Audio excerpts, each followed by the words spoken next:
حق يعني هل تخليت عن بشار الأسد؟ تخلت عن بشار الأسد. بشار الأسد رئيسي. الأسد يجلس في عرينه والنعاج تحويها الكلاب. وين في عرينه؟ بارك في المزاريق في المهاجرين حول لمختار. اسأل الطبل اللي كان مع الدكتور الأسبوع الماضي تحداه وأين وجد بشار الأسد. بس هذا سخف أكبر أن يرد رئيس مهزوز على برنامج تلفزيوني يتابعه. أمهات الشهداء أهم من نحن ندعوه لزيارة باب عمر.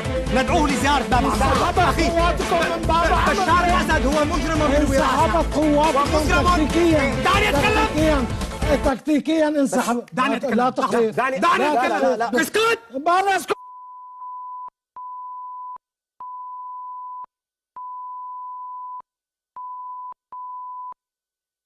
طيب نكمل. لم تجب على السؤال الأخير. الآن شرعية النظام انتهت تماما. ضيوف يعطيك العافية دكتور. مشاهدينا الكرام، لم يبقى الا نشكر ضيفينا. إلى اللقاء. فقط هذا يعطيكم الحوار العافية. الذي يريده النظام وهذا الحوار الذي نريده نحن.